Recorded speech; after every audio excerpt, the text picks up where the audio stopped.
improbable, the Los Angeles Dodgers are the world champions. Congratulations. You finally did it.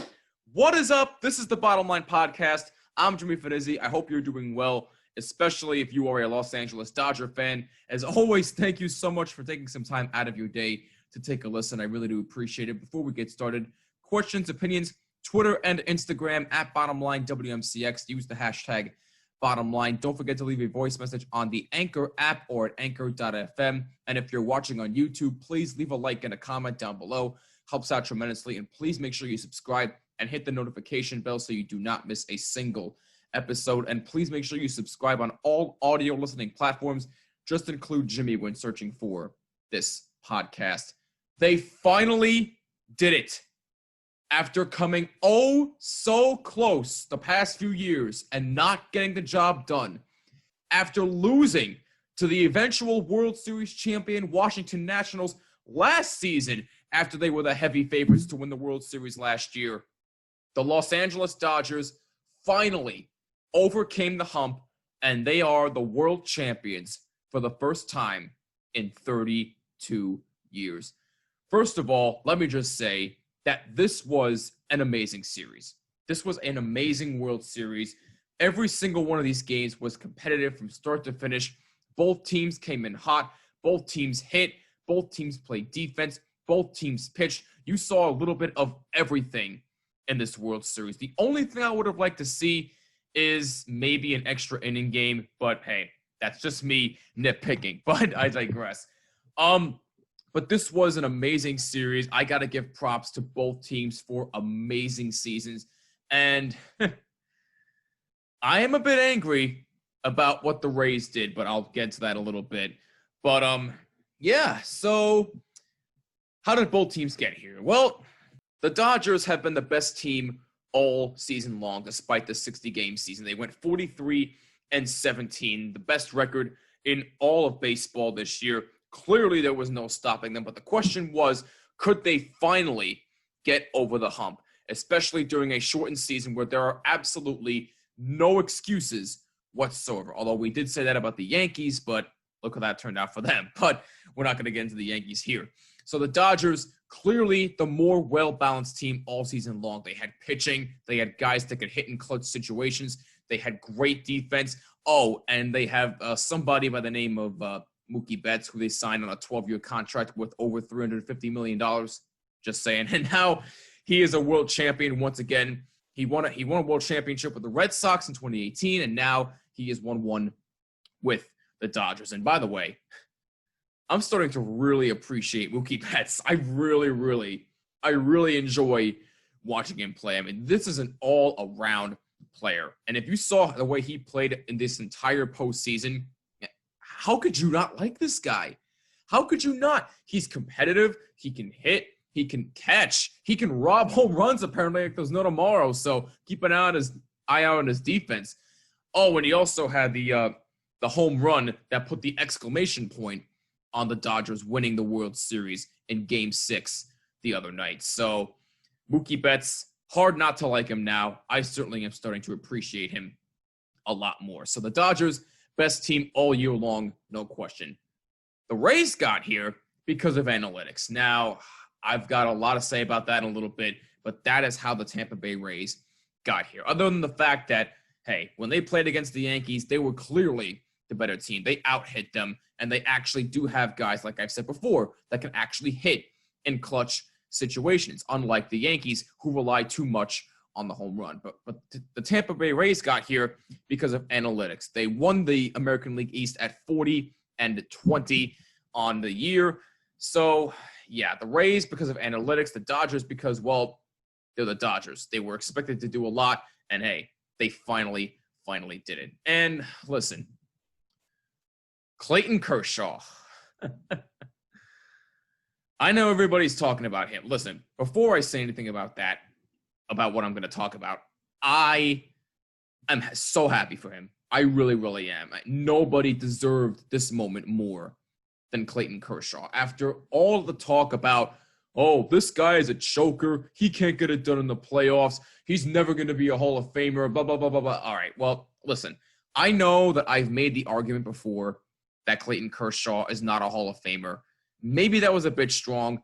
I think he is, but I said the one thing that would be missing is postseason success. Because how can you say that you are a definite Hall of Famer if you do not have postseason success? Well, I did research here. Ted Williams had a Hall of Fame career. Ernie Banks, a guy who never made the postseason. Ted Williams did, but he only had 30 career at-bats and no World Series rings to show for it. But hey, both are Hall of Famers in their own right, well-deserved. Ted Williams, considered arguably one of the greatest hitters in baseball history. Ernie Banks, one of the greatest players to ever play this game. And he's also known for saying, let's play two. So there you have that. So Ernie Banks and Ted Williams both are good examples of Hall of Famers with no championships. So, hey, Kershaw probably would have made the Hall of Fame anyway when his career was over. That's just my opinion.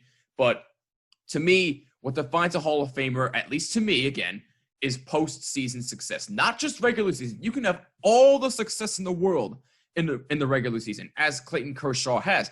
In fact, Clayton Kershaw in the regular season could go down as one of the greatest pitchers we have ever seen in our lifetime in the regular season.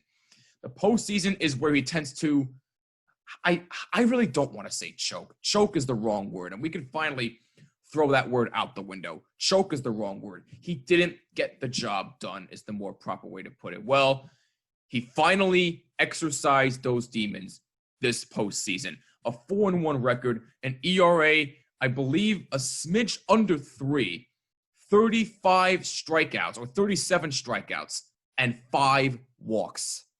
That is the Clayton Kershaw that I think everybody was expecting to see throughout his whole postseason career, and we finally got it this year. So I am super, super happy for Clayton Kershaw. He finally gets his World Series ring, well-deserved, and he finally shut everybody up. And I really, really hope that his postseason success continues for however long he decides to play. So congratulations to Clayton Kershaw. Congratulations to the Los Angeles Dodgers and the entire organization.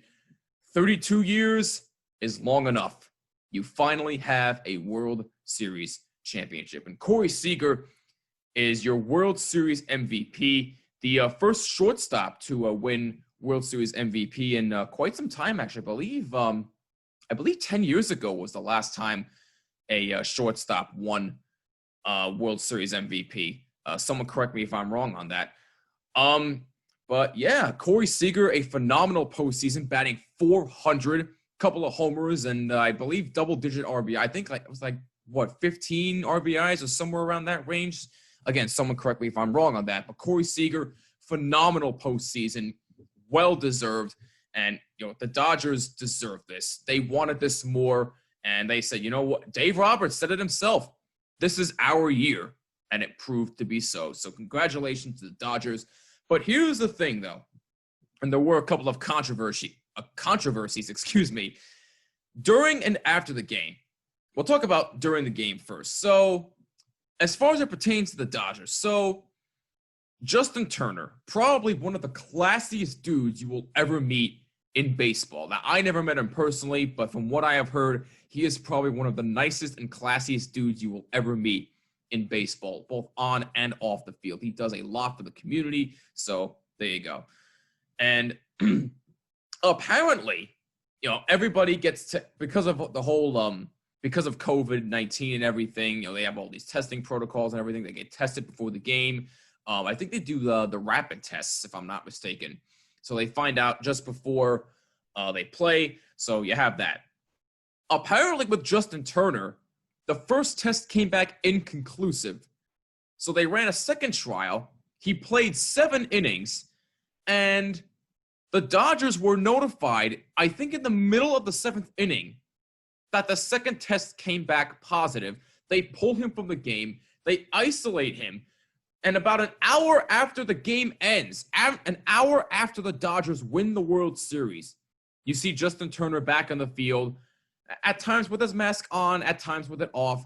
Now, look, I get it. People want to kill him, having the mask off and sitting with his teammates and everything, taking the picture, kissing his wife and all that. Listen, I am not condoning taking your mask off if you have the virus. Do not do that. You do not do that. No. But this is the World Series, man. I mean, I get why Justin Turner went out there. I really, really do. Now, do I agree with it? Look, here's the thing. If Justin Turner went out there after the game was over, that tells me that this was a false positive. I am no doctor. I cannot confirm this. So before you kill me, do not assume I know this. I'm assuming this is a false positive. I do not know for sure. I am no doctor. But when I saw him out there, I said, you know what? It could be a possibility that it was a false positive, and it turns out that he's fine. Now, at the time of this recording, on October 28th, 2020, we do not know if the rest of the team and everybody else around the Dodgers tested positive yet, or we don't know the results yet. So we don't know anything as of right now. So we'll see what happens there. But something tells me that Justin Turner's test was a false positive. Again, I am no doctor. I cannot confirm or deny this. But again, I get why he went out there. I do. It's the World Series. After everything that he's worked for, you don't think he's not going to go out there and celebrate with his teammates? Of course he wants to. It's the World Series. I would probably do the same thing, although I'd be careful and have my mask on all the time and stay 6 feet. But even still, I would be out there celebrating with my team if that was me. So, bottom line, I get why he went out there, but at the same time, just keep the mask on, Justin Turner. That's all we're asking for next time. Please, if you somehow win another World Series again, or if something like this happens again, just keep the mask on. That's all we're asking, please. But again, I get why he went out there. You want to celebrate a World Series championship, and rightfully you should. But that's the whole thing there. But bottom line, congratulations again to the Los Angeles Dodgers on a phenomenal season and a well-deserved World Series championship. The first time since 1988. And congratulations to Corey Seager for winning World Series MVP. Now we can go to the opposite direction, because I have some words about this. I mean, wow. Well, I'll say this. How stupid do you have to be? First of all, and when it pertains to the Tampa Bay Rays, like I said, analytics are the reason why they got to the World Series in the first place. I get that. But Blake Snell in Game 6, that was probably the best I've seen him in a while. Probably since he won the Cy Young in 2018. We saw 2018 Blake Snell the other night in Game 6. He was dominant. He was striking out everybody left and right. And the Dodgers are probably one of the hardest teams to strike out, top to bottom of the lineup. That is how dominant their lineup is. Well, Blake Snell had 9 strikeouts versus 18 batters, all right? Barely walked anybody. Only gave up 2 hits, okay? 2 hits. So after the second hit, I forget who got the second hit. Somebody let me know on that. After the second hit in the 6th inning, Kevin Cash decides, you know what? I'm gonna take Blake Snell out of this game. And Blake Snell, you saw it on his face. He was not happy. He was not happy about coming out of that game. He was like, why? Why? I'm dealing over here. I'm throwing fire. I'm throwing almost 100 miles an hour. I'm striking guys out left and right. Why are you taking me out? Oh, because the analytics say this is the. I don't care about that. I don't care. I don't care. I don't care that the batting average against this guy was this. I don't care that a strikeout ratio was this percent of the time. I don't care that the OPS was 960 or something like that. I don't care about that crap. I don't care. Keep Blake Snell in the game. What is so difficult about that? You see how he's performing. Well, and then your excuse after the game was, well, I didn't want him to face Mookie Betts a third time. Really? That's your excuse? You struck him out twice. Twice. What makes you think he won't strike? What makes you think he won't strike him out a third time? I mean, you got to be kidding me, right? That's your excuse, that you don't want him to face Mookie Betts a third time, and then you bring in Nick Anderson, who, by the way, has given up runs in 6 straight postseason appearances. 6 straight! And then what does Mookie Betts do? He laces a double down the left field line, and then all of a sudden, a pass ball or a wild pitch or whatever the heck it is ties the game. And then the Dodgers take the lead on an infield hit, and then the throw home was not in time. The Dodgers take a 2-1 lead, and then later on in the 8th inning, Mookie Betts once again shows why he has been so dominant all postseason long for the Dodgers, and hits a home run to put the exclamation point on the World Championship for the Dodgers. Look, there are plenty of other factors why the Rays lost. You can say, oh, well, their big bats didn't come up. But if you really look at it, the Rays didn't really bat all that well in the postseason. I think they batted in the 180s, I believe, if I'm not mistaken correctly. But the one positive about their bats, Randy Arozarena. I mean, my goodness gracious. I mean, this guy, I swear to God, is the second coming of Barry Bonds. I mean, okay, that may be a little bit exaggeration, but you get my point. This kid, you virtually could not get this kid out. What do you have, 10 home runs this postseason? He was making all these rookie postseason records. There was no stopping this guy. So watch out for him for the years to come. This guy is going to be an absolute stud for the Tampa Bay Rays. I really, really enjoy watching him play, even though he annoyed the heck out of me in the series against the Yankees.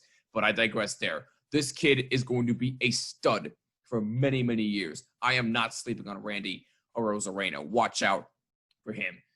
But look, the bottom line is that was a bone-headed decision by Kevin Cash. In fact, you could argue that's almost a fireable offense.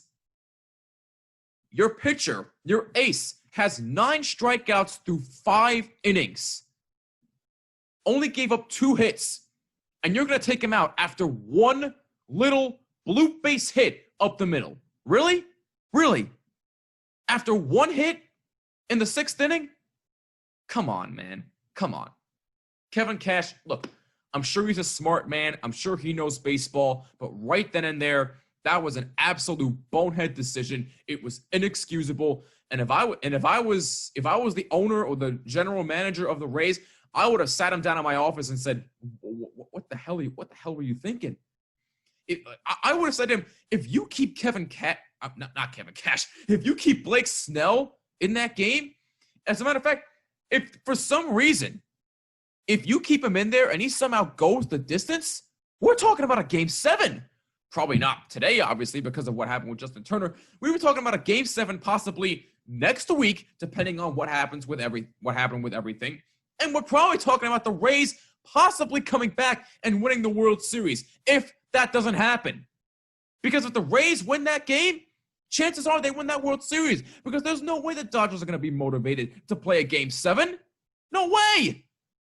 So because of that, the Dodgers win the series 4-2. So my prediction was spot on, and so was Neil's. I don't know who else had Dodgers in 6. If you had Dodgers in 6, let me know. Twitter and Instagram at BottomLineWM6. I know I did. I know Neil did as well. So we both got our predictions spot on for once. But I digress there. But bottom line, that was a boneheaded decision by Kevin Cash and the Tampa Bay Rays. That is probably the main reason why they lost this game and this World Series. If that does not happen, we're talking about a Game 7 next week possibly, and possibly the Rays as World Series champions. But instead, we're talking about the Dodgers finally getting over the hump and winning their first World Championship for the first time since 1988. And to that I say, congratulations to the Dodgers. It is well-deserved. It was an amazing series, and what a way to end the baseball season. And look, I got to commend Major League Baseball. I mean, I know everybody was killing them and saying, "Oh, how are they going to get through the season with all the COVID protocols and everything?" Well, the NBA did it. The NHL did it. The NFL seems to be getting by just fine. So, Major League Baseball did a pretty good job. And for it to end with a positive COVID test might be the most 2020 thing you can ever imagine with all the crazy crap that's been going on this year. But hey, you know what? bottom line is, what a series. It was very entertaining. I'm sad that baseball is over, but you know what? I can't wait for it next season, and hopefully my Yankees won't disappoint. But I mentioned the Yankees too much. I'm sorry. But bottom line, again, congratulations to the Los Angeles Dodgers. And hey, you know what? Despite that boneheaded move by Kevin Cash, the Rays did have a phenomenal season. I mean, I personally did not expect them to get to the World Series. I did kind of maybe expect them to possibly win the American League East and maybe go to the at least make the ALDS. I didn't expect them to make the ALCS. I thought the Yankees were the better team than the Rays, but I was proven wrong, obviously. But hey, the Rays defied the odds. They had a phenomenal season. Do not sleep on them next season. They are a thorn in that American League East, and they are going to be for at least a few more years. So don't sleep on the Rays next season either, because there's a good chance that they might win the AL East again. So congratulations to the Rays on a phenomenal season, and congratulations to the Dodgers on the 2020 World Series championship. And on that note, that'll wrap it up for this episode of the Bottom Line Podcast. If you have any thoughts on anything we discussed, let us know on Twitter and Instagram at BottomLineWMCX. Use hashtag BottomLine. Leave a voice message on Anchor, the app, or at Anchor.fm. And please leave a like and a comment down below. It helps out tremendously if you're watching on YouTube. And please make sure you subscribe and hit the notification bell so you do not miss a single episode. And please make sure you subscribe on all audio listening platforms. Just include Jimmy when searching for this podcast. Coming up in the next episode, Neil will be joining me, and we will be joined by an old friend of mine and an old classmate from my alma mater, Monmouth University. That's right. We will be joined by the host of a radio show in Virginia called The SWAT Team, which is a sports radio show, and a clever name, by the way. I like that. We'll be joined by my good friend, Lexi Swat. We'll be talking to her about the current topics in sports. We'll be talking to her about what it means to be a woman working in the sports industry, the whole deal. It should be a very, very interesting conversation. So next episode, Neil and I will be joined by my good friend, Lexi Swat. It should be a lot of fun. But let me know what you thought of this World Series and where the Dodgers and the Rays go from here. And where does baseball go from here? I'm Jimmy Finizzi. This is the Bottom Line Podcast. See you in the next episode. Peace out.